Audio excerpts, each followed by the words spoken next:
Kagak, lagi main TikTok kah? Enggak, lagi kerja.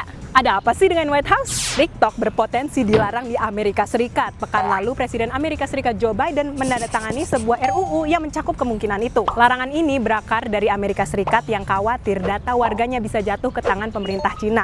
Cerita singkatnya seperti ini. TikTok dimiliki oleh perusahaan Cina bernama ByteDance. Sementara Cina punya undang-undang yang mewajibkan perusahaan membantu pemerintah dalam mengumpulkan intel. Nah, pejabat Amerika Serikat khawatir pemerintah Cina bisa memaksa ByteDance menyerahkan data 170 juta pengguna TikTok di Amerika Serikat ke mereka. Kongres pun membuat dan meloloskan RUU yang memberikan waktu kepada ByteDance setidaknya 9 bulan untuk menjual TikTok.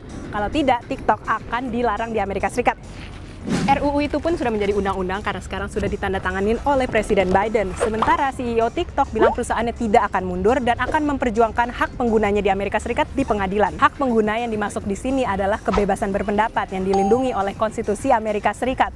Pakar hukum bilang para penentang undang-undang ini bisa saja berargumen bahwa larangan TikTok mencegah warga Amerika Serikat untuk menyuarakan pendapat mereka. Kalau TikTok dilarang di Amerika Serikat bukan berarti aplikasinya akan menghilang begitu saja kalau sudah di-download di handphone.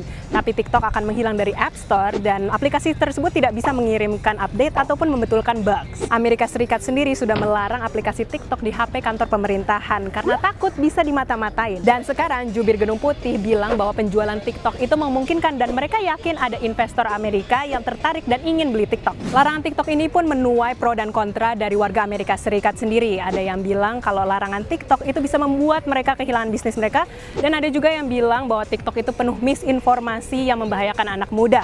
Kalau kalian sendiri setuju nggak kalau TikTok itu dilarang? Tulis di kolom komen.